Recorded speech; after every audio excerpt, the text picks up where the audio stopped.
Selamat pagi, selamat siang, selamat sore, selamat malam, selamat jam berapapun. Selamat yang menonton, selamat yang menuturkan alur film ini, selamat dunia akhirat. Pokoknya selamat segalanya meski kita tidak sedang makan wafer selamat.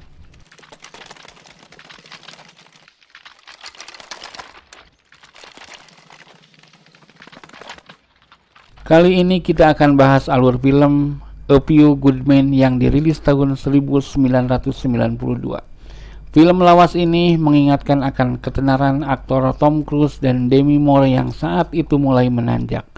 Di film dari sutradara Rob Reiner ini juga berakting aktor watak Jack Nicholson yang sangat mengesankan.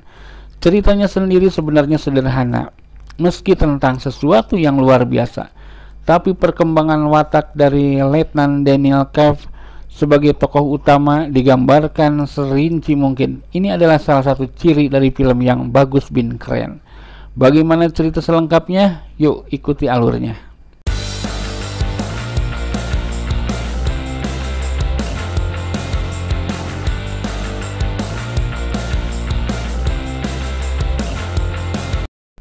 Film dibuka dengan adegan dua orang prajurit memasuki kamar rekannya. Kedua prajurit itu membekap rekannya yang sedang tidur itu, menyumpal mulutnya dengan kain dan melakbannya. Kejadian suatu malam itu terjadi di pangkalan Korps Marinir Amerika di Guantanamo, negara Kuba.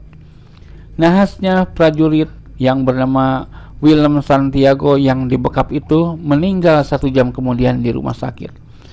Kopral Dawson dan prajurit Downey, keduanya prajurit yang membekap itu harus mempertanggungjawabkannya di pengadilan. Nun jauh dari Kuba, di Washington, Angkatan Laut US menunjuk Letnan Daniel Craig atau Denny yang dimainkan Tom Cruise untuk mendampingi kedua tersangka. Sebenarnya yang sangat berambisi untuk menjadi pengacara kedua prajurit itu adalah Mayor Joe atau lengkapnya Mayor Joan Galloway yang dimainkan Demi Moore. Mayor Joe ini agak ngotot ingin menjadi pembela kedua prajurit karena dia sudah melihat ada kejanggalan dalam kasus ini. Selain ahli hukum, dia juga sangat mengenal pekerjaan marinir. Akhirnya Mayor Joe juga secara resmi membantu Denny. Ada juga Letnan Sam, asisten Denny yang cerdik dalam mencari bukti-bukti. Ketiga prajurit inilah yang berani membongkar kasus yang melibatkan Komandan Korps Marinir Amerika di Guantanamo yang sangar bin kejam.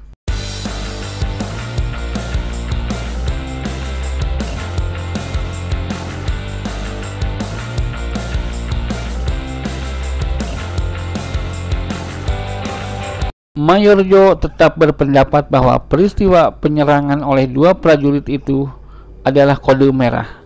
Kode merah ini adalah semacam perintah yang tidak resmi dari atasan untuk menyikapi bawahannya yang bermasalah. Kedua prajurit penyerang ini hanyalah korban dari kesewenangan atasannya. Sementara Denny awalnya tidak begitu peduli. Bersama penuntut umum Kapten Jack, dia malah sudah sepakat. Hukum bisa sangat ringan asal kedua prajurit penyerang yaitu Dawson dan Downey mengakui kesalahannya.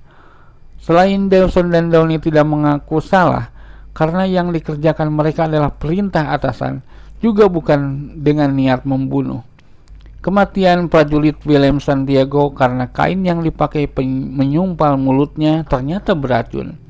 Siapa yang memberi racun di kain itu?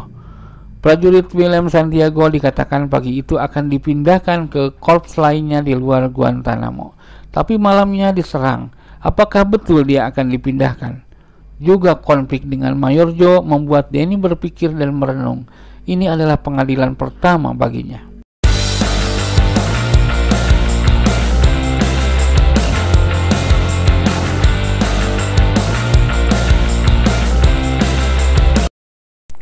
Di pengadilan, Denny ternyata bisa menyampaikan logika yang sangat bagus.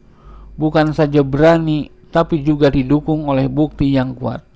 Dukungan Mayor Joe dan Letnan Sam sangat membantunya. Awalnya perintah kepada dua prajurit itu dari Letnan Kenrick terbongkar. Dan ada indikasi Letnan Kenrick pun diperintah langsung oleh Komandan Pangkalan Korps Marinir Amerika di Guantanamo itu yaitu Kolonel Nathan R. Jessup. Ketika Danny, Joe, dan Sam mengunjungi pangkalan Guantanamo, mereka melihat Kolonel Nathan ini adalah seorang yang sangat gila hormat dan keras di lapangan, cepat tersinggung dan pemarah. Motif dia ingin menghabisi prajurit Santiago mulai dibuka oleh Danny CS. Santiago adalah prajurit yang lemah. Saat latihan seringkali tumbang. Karenanya dia menulis surat ke beberapa divisi ketentaraan.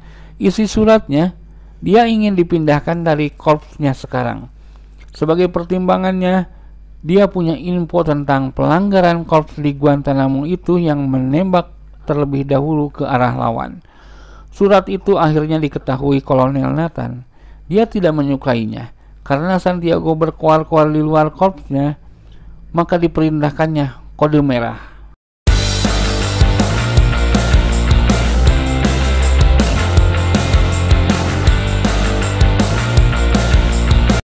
Sebenarnya tidak semua tentara di pangkalan Korps Marinir Amerika di Guantanamo itu menyetujui Kolonel Nathan.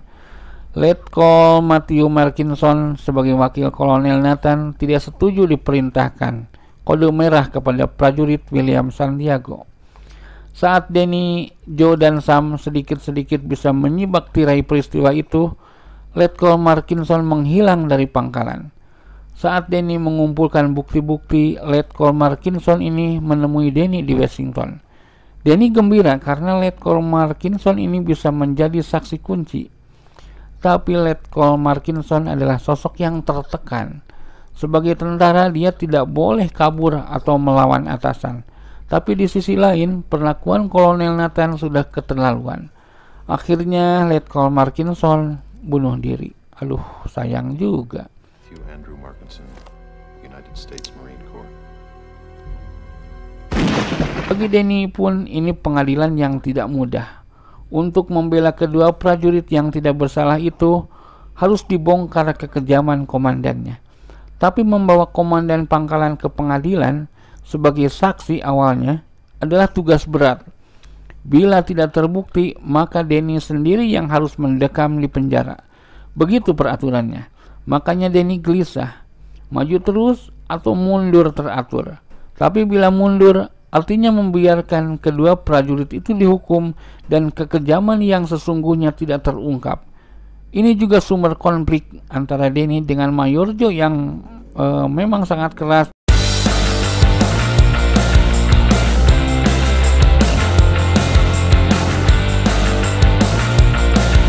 Akhirnya Danny memilih maju terus. Dia memerintahkan Kolonel Nathan R. Jessup sebagai saksi di pengadilan. Selain bukti-bukti yang sudah dikumpulkan, Danny pun memancing Kolonel Nathan untuk marah. Logikanya, prajurit William Santiago itu tidak akan dipindahkan, tapi diberi pelajaran dengan kode merah. Dan bila ada racun di kain penyumpal itu, artinya bukan pelajaran, tapi dilenyapkan. Buktinya tidak ada persiapan dari prajurit William untuk meninggalkan pangkalan.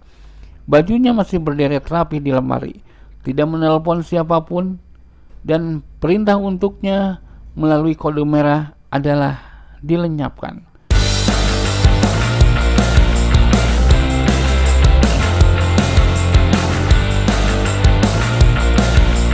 Kolonel Nathan tentu saja marah diserang seperti itu. Di puncak marahnya, dia mengakui sendiri dia memang yang memerintahkan kode merah itu. Semua di pengadilan itu terhenyak. Juri kemudian keluar ruangan untuk mendiskusikan putusan bagi prajurit Davidson dan Downey. Kolonel Nathan sendiri ditangkap dan dijaga oleh Propos. Dia mengamuk dan mengancam tentara ingusan seperti Danny.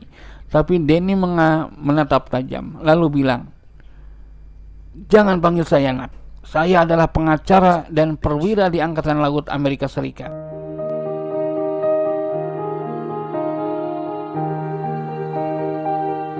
Keputusan juri pun dibacakan. Prajurit Davidson dan Downey atas tuduhan pembunuhan, juri menyatakan tidak bersalah. Atas tuduhan keterlibatan dalam konspirasi untuk melakukan pembunuhan, juri menyatakan tidak bersalah. atas tuduhan melakukan hal yang tidak pantas bagi seorang marinir Amerika Serikat, juri menyatakan terdakwa bersalah seperti yang dituduhkan. Hukumannya adalah diberhentikan secara tidak hormat dari Korps Marinir.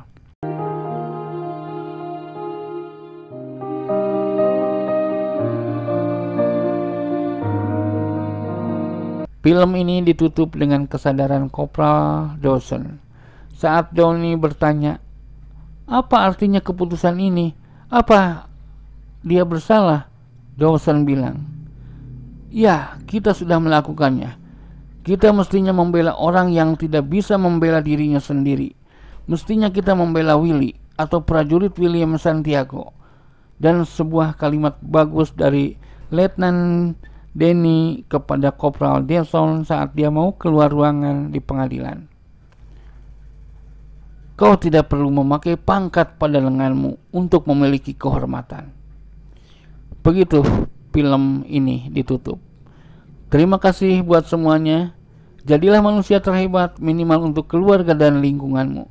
Wassalam, adios, sampai jumpa.